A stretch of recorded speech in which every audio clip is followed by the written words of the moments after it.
बलात्कार और हत्या के मामले में सजा पाए राम रहीम एक बार फिर सुर्खियों में है। इस बार वो अपनी पैरोल को लेकर सुर्खियों में है। उनको पैरोल जो है 40 दिन की दी गई है और पैरोल पर बातचीत करने के लिए हमारे साथ हरियाणा के जेल मंत्री रणजीत सिंह चौटाला है। उनसे बात करते हैं। सर, जो राम रहीम को जो पैरोल दी गई, बेसिकली कितने दिन की जो है पैरोल है और इस दौरान वो कहाँ रहेंगे? उन्होंने 40 डेज के लिख के दिया है और मेरे ख्याल में जो मुझे अब तक क्योंकि जेल में जब पेपर जाएंगे तब ये, पर अनऑफिशियली जानकारी ये है कि उन्हें पैरोल डिविजनल कमिश्नर ने दे दी। उसके बाद डीएम पे उनके पेपर जाते हैं और डीएम उन्हें उनके बेल बॉन्ड भरवा के और फिर उन्हें रिलीज ऑर्डर कर देता है, जो हमारे पास आते हैं। एक प्रोसेस है। तो जब जैसे हम पे रिलीज ऑर्डर आएंगे हम उन्हें रिलीज कर देंगे। बाहर गवर्नमेंट पहले ये देख लेंगे कि उनका सिक्योरिटी का सब इंतजाम हो गया क्या। तो मेरे ख्याल में आज ही उनका हो जाना चाहिए। राम रहीम को बार बार पैरोल मिल रही है, जिसको लेकर सवाल उठ रहे हैं सरकार के ऊपर। जो है उनको वीआईपी ट्रीटमेंट देने के आरोप लग रहे हैं। इसको लेकर क्या कहेंगे? कैलेंडर ईयर में 2 बार कोई भी आदमी 10 हफ्ते की पैरोल ले सकता है और फरलो जो है वो 4 हफ्ते की होती है। ये हर एक का अपना अधिकार है। इन्होंने कैलेंडर ईयर में अभी इनकी ये पहली है।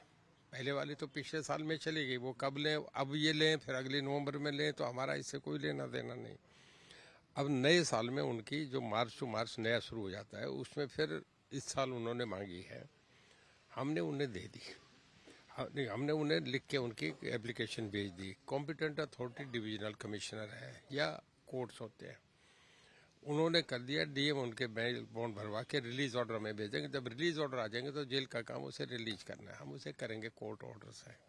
सर, इस दौरान जो राम रहीम को 40 दिन की बेल मिली, तो किस तरह का कोड ऑफ कंडक्ट है? क्योंकि पिछली बार जब वो बाहर आए थे उन्होंने अपने सॉन्ग्स वगैरह भी रिलीज किए थे, जो शब्द कीर्तन है वो वगैरह किए, तो काफ़ी जो है हर पार्टी के नेता उन्होंने में शिरकत की थी। तो इस बार उनका कोड ऑफ कंडक्ट क्या निर्धारित किया गया? क्योंकि काफ़ी सवाल उठे थे उस बार। देखिए, डिविजनल कमिश्नर ये तय करता है कि क्या कैसे रहेंगे और फिर जहाँ जाएंगे वो गवर्नमेंट वो उन्हें तय करती है कि उससे क्रॉस ना करें।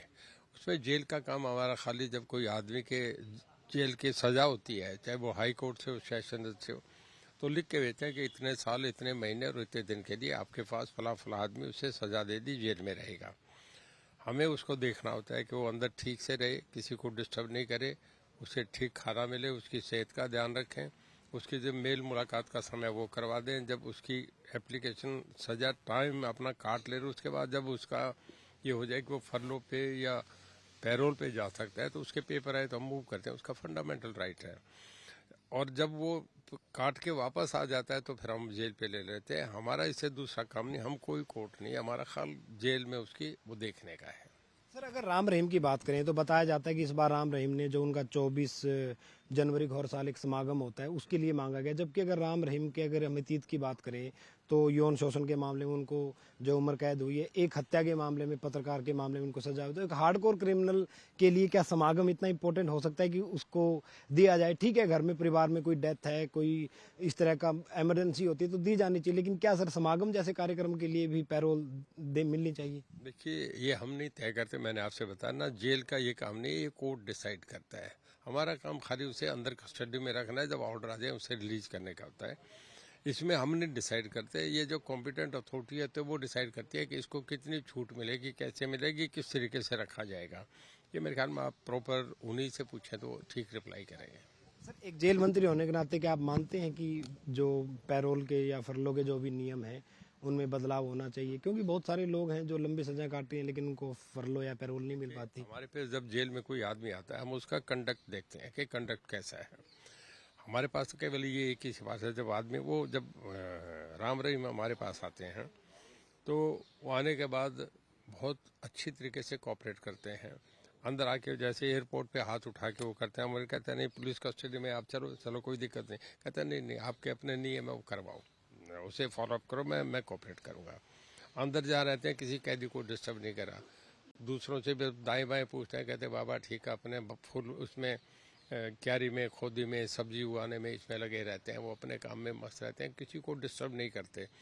कैदी का कई बार जिसका बहुत अच्छा कंडक्ट होता है उसे हम बाहर पेट्रोल डीजल जैसे कुरुक्षेत्र का पंप है उससे भी भेजते हैं ताकि दूसरे लोगों को मोटिवेशन मिले। कई बार कैदी को इतना बदनाम नहीं करना चाहिए।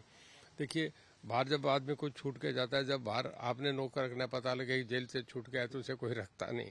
तो हम चाह रहे हैं कि उसकी छवि बढ़िया बने तो ये करके जो बहुत अच्छा जिनका कंडक्ट है, जो पैरोल से समय से पहले आ गए, उन लोगों को हम पेट्रोल पंप पे भेज रहे हैं ताकि दूसरों को एक मोटिवेशन मिले कि अगर तुम ठीक बनोगे तो तुम्हें भी बाहर ये काम करने, वो बच्चों से मिलते हैं, घर वालों से मिलते हैं। जेल को मैं ये समझता हूँ कि हमें सुधारने का काम करना चाहिए।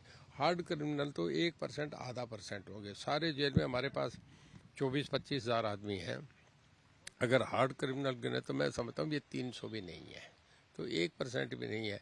हम उन्हें अच्छा बनाने में लगे, उनसे दूर रखें, बाइफरकेट करके उन लोगों को अलग रखें कि तो वो बढ़िया जीवन जिए। तो ये थे हमारे साथ हरियाणा के जेल मंत्री रंजीत सिंह चौटाला, जिन्होंने कहा है कि राम रहीम को जो है 40 दिन के पैरोल दी गई और यह पैरोल सरकार नहीं बल्कि डिवीजनल कमिश्नर रोहतक की तरफ से दी गई है।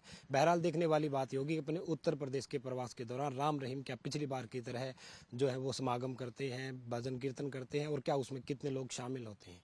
बहरहाल चंडीगढ़ से कैमरामैन सुनील के साथ OP Sharma, daily post, Punjab, Haryana, Himachal.